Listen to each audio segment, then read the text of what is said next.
Welcome to Beyond Revenue, Narratives of Revenue Leaders. I'm very happy to have you, Mickael, here today in the call. Quickly introducing you from my side. If I'm not mistaken, you started your career in China, as I can see from your CV.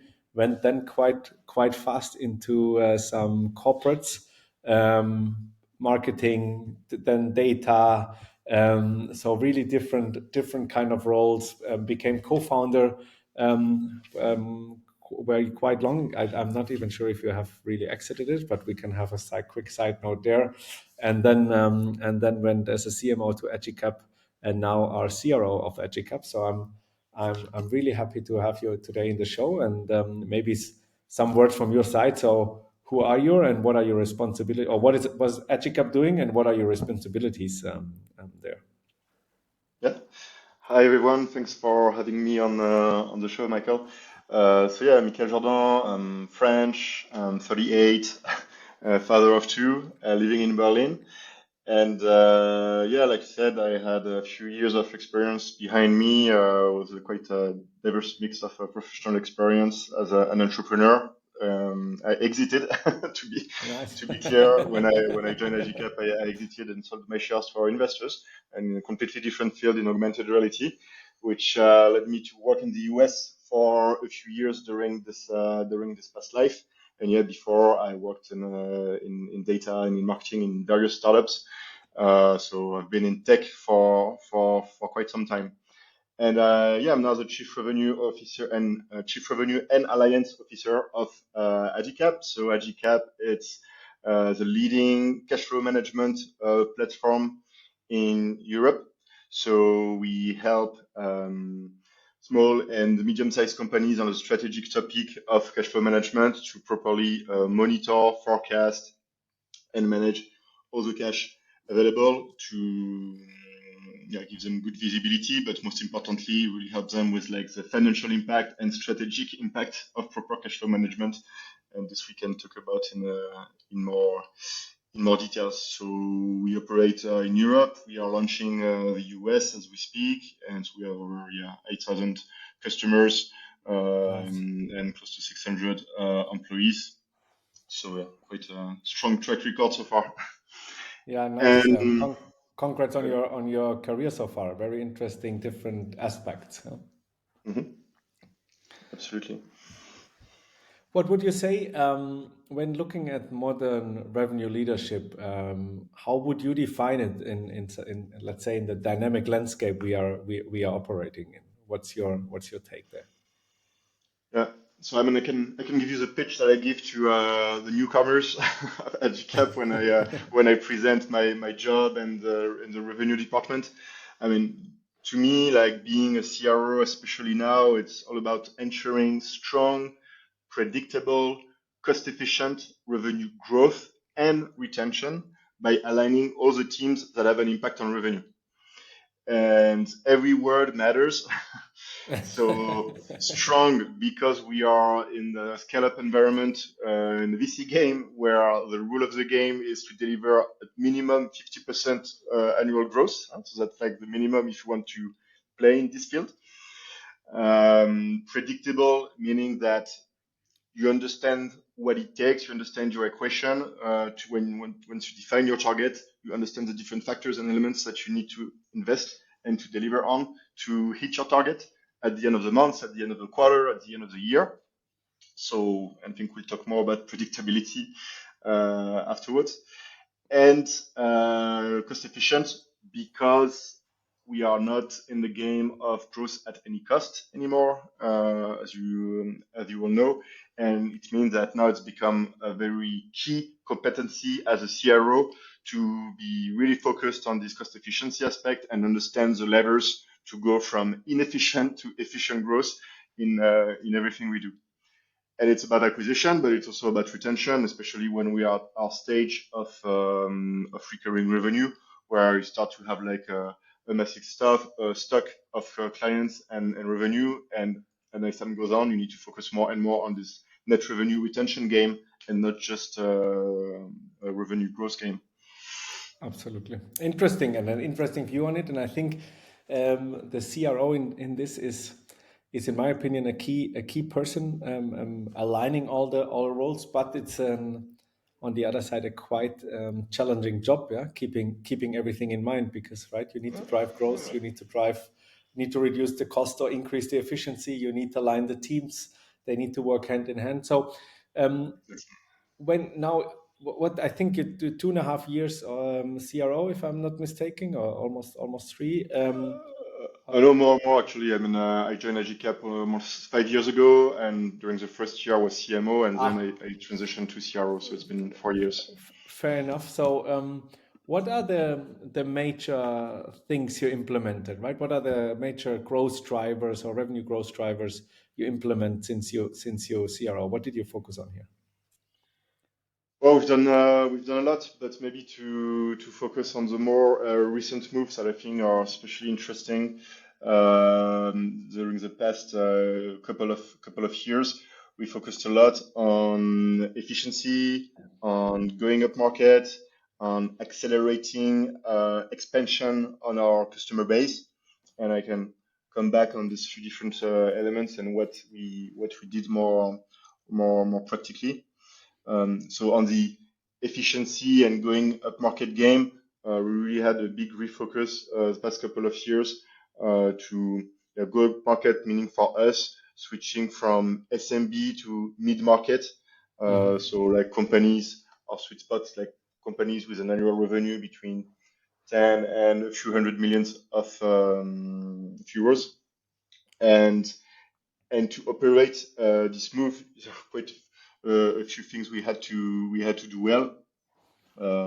So we completely revamped our demand gen to have like a much more targeted approach on the specific in-market segment, both from an inbound perspective by really being able to target precisely with like using LinkedIn as our primary channel to precisely target on LinkedIn, and then refocus on retarget on all other channels. We invested in an ABM tool, an intent-based platform, 6sense, to also really being extremely focused on this total addressable market and nothing else. And on the outbound side, we really refocused our SDRs, our sales development reps, specifically also on this target, to re-establishing like a strict control on their target list and the revenue range that they go after. And most difficult part is to like develop the sales skills and the dimension skills that you need for mid-market. Right? So had you changed the team members as well to more senior, or did it work with and training and enablement? No, for now we really managed to elevate the team that was already here, and to really provide the training and the enablement program to make them further ramp up and get to the next stage by like being more focused on ROI when they pitch customers, so they don't sell only the operational value of AGICAP, but focus much more on the financial impact and strategic impact of good cash flow management, for example, or also in our game, like how to talk to the CEO and not only to the CFO and finance team, because it's been also a game changer in our ability to have better closing rates, better sales cycles, and so on. And all of these skills of these focusers, we've really taken them one by one and retrained the team and created champions in these different practices to like elevate everyone. Interesting. And from the efficiency part, right? So, or going a little bit on this upmarket, how much did you double? How much did the basket change for you? Is it almost double or even more? Or? Yeah. I mean, the average basket price, of course, growth a lot. I think in the past year we increased our basket price by 50%. So nice. It's kind of massive, and it goes both ways. I mean, there are two drivers. I mean, first, you refocus on bigger accounts, so naturally your basket price is higher on this mid-market account. And second, we also improved our game to be able to sell at a higher price on this for similar accounts. Like today, compared to 1 year ago, we are also able to close at a higher price because of the skills, because of the value proposition that is better articulated. Nice. So even the mindset shift for going up market went to you could apply at the former target market. Interesting. You talked Exactly. about efficiency as well. What was the efficiency before, and what did you do in order to increase this? Yeah. So I mean, like most scale-ups, before the turnaround of the funding ecosystem, it was like growth at all costs. So we don't really pay attention. We didn't pay too much attention to like Mm, CAC efficiency or cash efficiency. And of course, it changed a lot. And so there are a few things that really had a strong impact in our ability to improve the CAC payback. And to be clear, what good efficiency means in the B2B SaaS game, you need to bring your CAC payback below 12 months. Okay. And in terms of cash efficiency, it's like a one-on-one ratio. So you are allowed to burn €1 of cash to generate €1 of net new ARR. So mm, this was like the benchmark we played with, and to get there, first it's a matter of team management. We briefly talked about it, but before we were like hiring like crazy, and then we decided to say, okay, let's refocus on elevating our top people, really ramp them up to the maximum of their performance, slow down on recruitment, and then of course some people leave, and you recruit new top performers, and you make sure that they ramp up fast. But mm. just a matter of being very demanding with every single contributor instead of trying to recruit too aggressively too fast. We also adjusted the sales compensation plans with new like accelerators and thresholds mechanics to really push for overperformance, including this dimension of CAC payback and cash efficiency targets, especially for the sales managers and the C levels. So before it was like Interesting. mostly growth, but now it's like, okay, if you want to have your annual bonus, Fair. this is what you need to deliver in terms of net new ARR, but at a CAC payback of 12 or below and a cash efficiency of Fair. 1.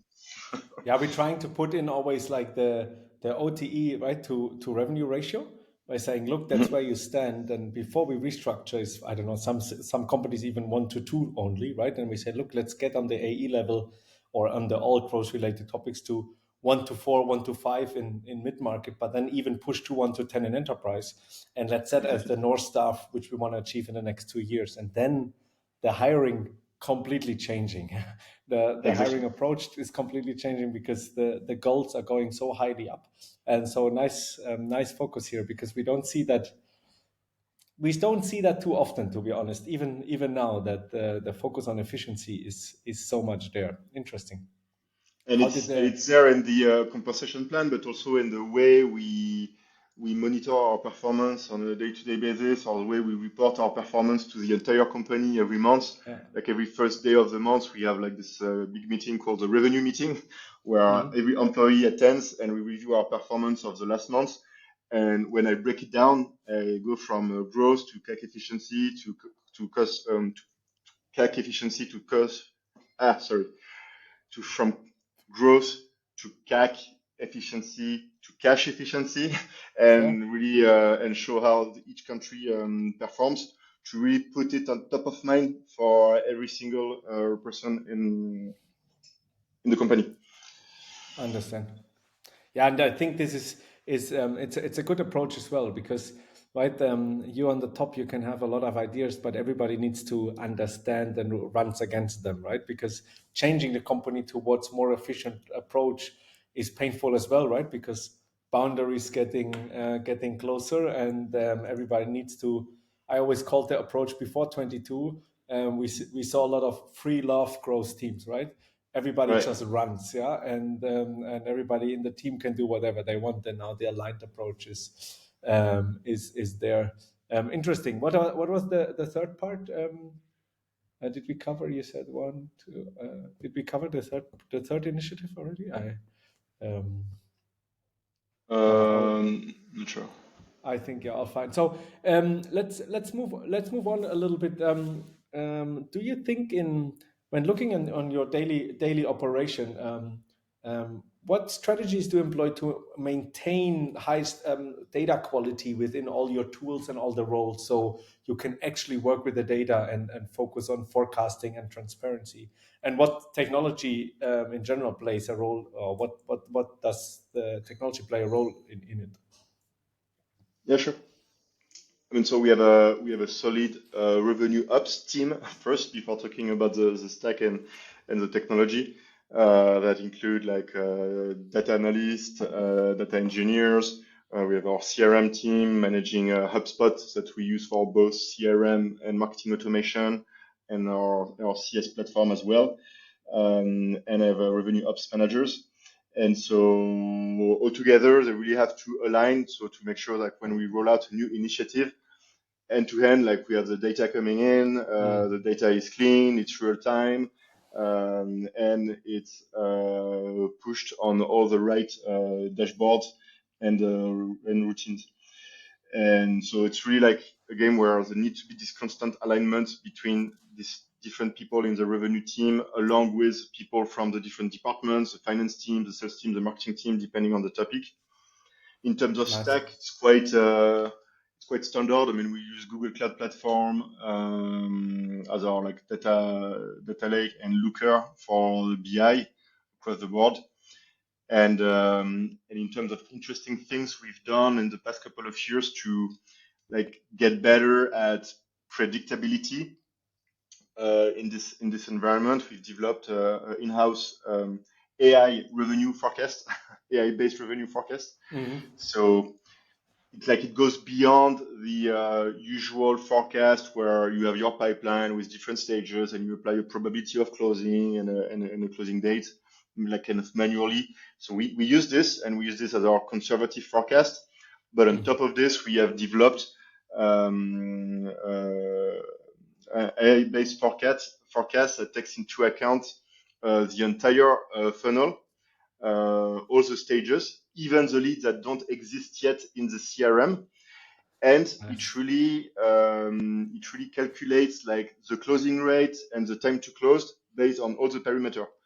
Which country is the deal? Who is the owner? Who is the closer? What channel? And based on all the track record on our revenue equation, it determines over the next. Usually, we have good visibility over the next couple of months where we are supposed to land with what we have in the pipe and what we don't have yet in the pipe, but that we are confident we'll get. Interesting. You do this within this the tool, or is it an outside? It's an own developed solution, or you use? Yeah, we've developed. We have data scientists working on it to really develop the algorithm, taking all the CRM data, and now like you see our revenue TV dashboard. You see like we work with monthly sprints. So for every month, for the current month, you have like the revenue target. You have the conservative forecast. You have what we call the full forecast. So this is this AI-based forecast, and you have the actual, and it evolves on a daily basis. So it's like a two-tier system with conservative and a smarter forecast. That is interesting part, and then it shows you as well where you need to push more in order to work against, or in order to reach your goal. Does it? Yeah. Do you look as well on capacity when defining between the roles, there where you can show, for example, our SDR team at the moment is overperforming. We know in 2.5 months we're gonna have a capacity issues at CSM, or is that not so relevant for your? So yeah, I mean, but it's more in terms of overall ratios between the different key roles. We have our equation in control, and like for example, at any point in time, we know we need to have roughly 2.5 SDRs per account executive. If we want to make sure that the account executive are maxed out with like 25 to 40 new opportunities per month. And we know that we need about 1.5 onboarder in the customer success team per account executive to properly onboard all the new clients. And this ratio, of course, they evolve over time, especially as you go up market. These ratios can change, but we mostly make sure that they are remain stable at any point in time. So of course, when you have people leaving or people that you have to let go because of underperformance issues, yes, you need to be reactive and always monitor to make sure your talent acquisition team is on top of it. But congrats, that's a really nice, very detailed approach to really cover all the challenges there and have a full focus on data. I think there are not so many companies out there who can talk about their initiatives, or CROs even out there who can talk about their initiatives like you have. So congrats, Right. that's really nice. I think there we can learn a lot of from. Let's zoom out a little bit to the market. In your view, what are the primarily challenges companies encounter generally when scaling revenue or when really investing into hyper growth or growing at proper numbers? I think the difficult part is to try to do everything at once. Kind of to have like strong and predictable and cost efficient growth in multiple geographies and so on. So I mean, that's the main challenge, and the way we approach it is to try to have like a sequenced approach. I mean, in our experience, I mean, first of all, we found our own playbook and our own revenue equation in our home market, France, and we pushed to accelerate on the different channels in France to make sure that the model was scalable. Then we opened our first market outside France, first Germany, then Italy, then UK, and so on, to make sure that there was also good replicability of this revenue strategy and playbook in other geographies. And luckily for us, it's super replicable internationally for AGICAP, and it's also due to our market because cash is global, so we don't have the constraint of accountancy or HR platforms that need to adapt like crazy when they move to another country. And we grow like channel by channel.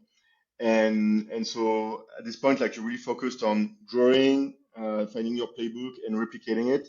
And then we focused on efficiency. And then you kind of in like a stop and go motion. You know, you push hard on acquisition. And because you push hard, of course, it means like you will need to recruit new people. You will launch new initiatives that at the beginning will not be really cost efficient. And that's okay. So it's kind of, you allow yourself to be in the red again in your efficiency. And then once you've grown to the next step of revenue, you refocus on efficiency, you stop, you refocus on efficiency. So it's really like it goes, it's not linear. It's more like you reach a plateau, you accelerate further, then you will reach another plateau where you refocus on efficiency, so forth, so on. But interesting part is, look, as you focus a lot on your structures, right, and having a solid structure, so you can go into a new market. You know how it works, right? You have the structures in, so onboarding is, let's say, quite solid, and ramp up is solid, and you know you need to push further to get them to a certain plateau, and due to the transparency, you can optimize again, right? Because what we see mostly in companies is, right, they start scaling or growing, but they do not invest so much into structuring the entire approach and have the transparency to actually act. So, which means they quite often run into reaction, right? They see something way too late, and then it's already very hard to really change it. So I really like the approach on this, and then being on top of the game, and you decide when to change, right, or when to twist to profitability as well. Exactly. Interesting. I mean, for example, we launched also a new initiative at the end of last year. We launched a whole new spend management solution with dedicated teams, like really quite separate from the rest of the team. So here you really like invest up front, you push hard, you're like, okay, let's prove the product market fit, and it's growth as objective number one, and cost efficiency doesn't really matter too much. And now we are slowly switching to, okay, we see the product market fit, and now we need to optimize at every step of the funnel to improve on the efficiency of the acquisition and of the activation of the new customers. Super interesting. And one question: how big is your RevOps team into this, and where did you find these good people? Yeah. Or did you all train them? So, I mean, first of all, I think every company has a different definition of RevOps. Like some scale-ups, like all the ops are kind of RevOps. So sales ops, SDR ops, etc. are RevOps. In our case, we have like ops that are really, that we don't call rev ops, but are really like sales ops and SDR ops and CS ops that are not reporting in my team. They report directly to the local sales teams or local CS teams. So what the rev ops that I'm in charge are the ones that really have a HQ focus, and it's a mix of the data team, the CRM team, and dedicated revenue ops that kind of streamline the processes between all and interact with the different departments.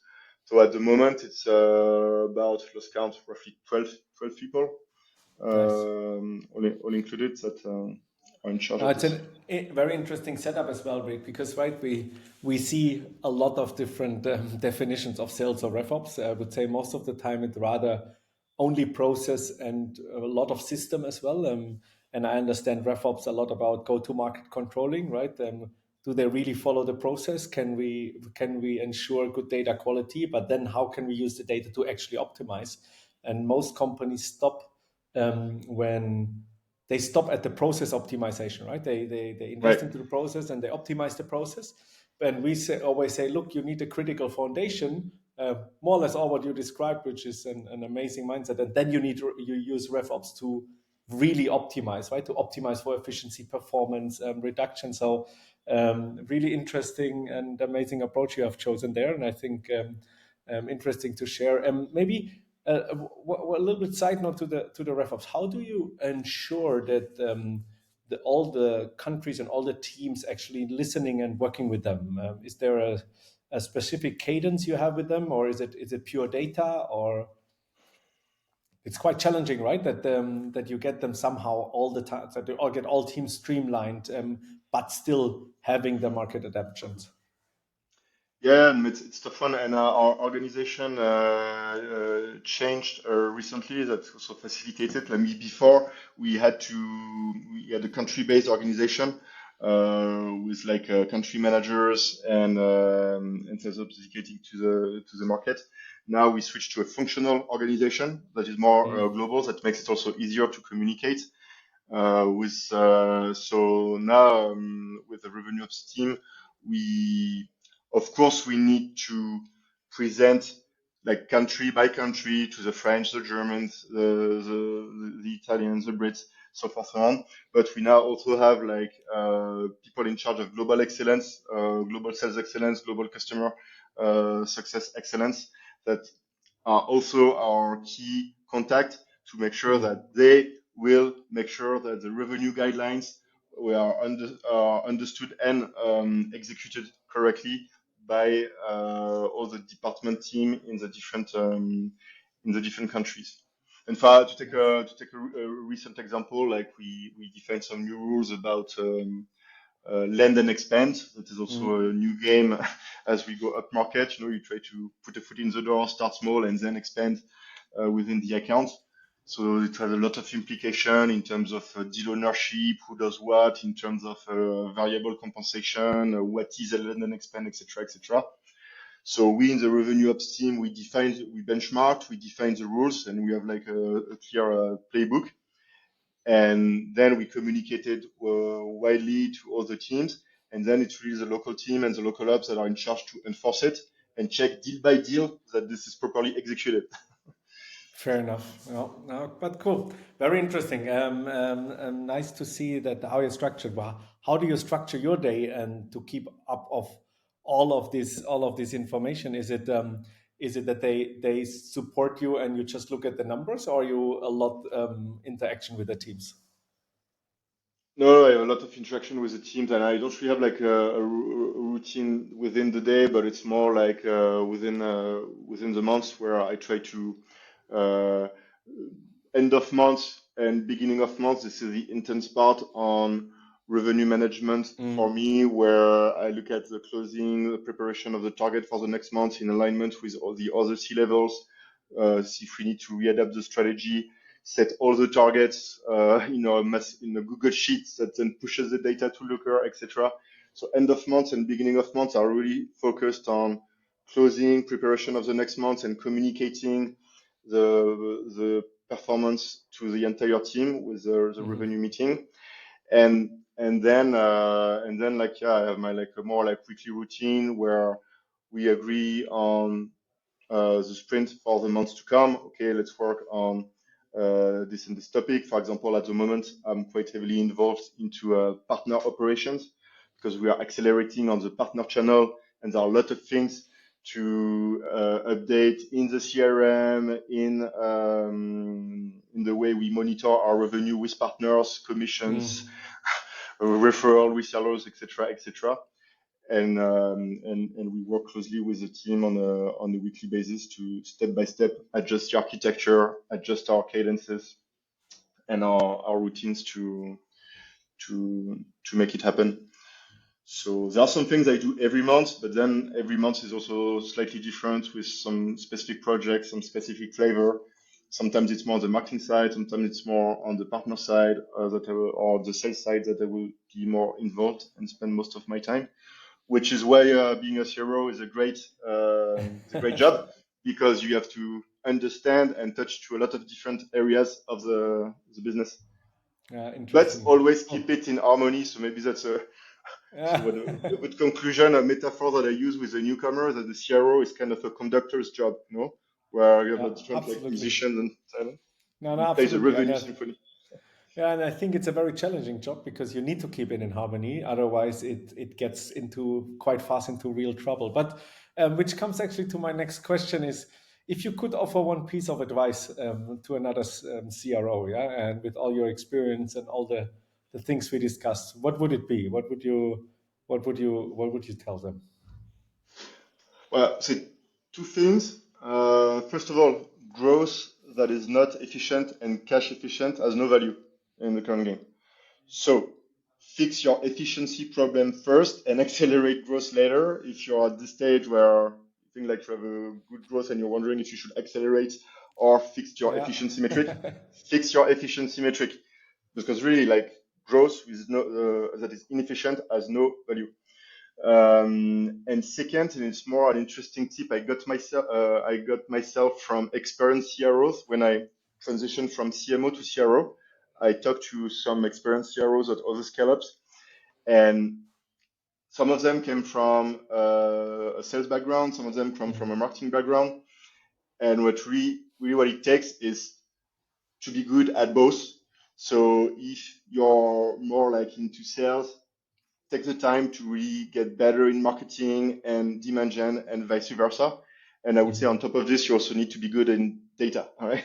So it's kind of like the three key things: data, sales, and marketing to make sure you have a good skill set to be a good CEO. Nice. Thanks for that. Coming to my last question, maybe a little bit personal. What's your personal aspiration you're aiming for in the next year? So what do you want to still accomplish? What we're going to expect to hear from you in the next years? I mean, with AGICAP, we still have a long way to go. So, of course, I would love to make AGICAP a global leader and hit the 100 million ARR revenue milestones. I think that's an important one, and especially when you're the CRO at a scale up. I'd especially like to crack the US market. I lived there when I worked for my previous startup, and it's kind of an opportunity to take revenge and do have more traction than I did back then. And of course, be a good dad, good husband, good friend, good son, while being a good CRO at the same time, which is always a challenge. Fair enough. Yeah, and with having enough time for everyone. Mickael, thank you so much for this very interesting episode. I think I learned a lot, definitely, and I guess our listeners learned quite a lot from you as well, and your very interesting approach. So thank you very much. Thank you. Cheers. Nice, cool. I think that's a good thing. It pays a lot into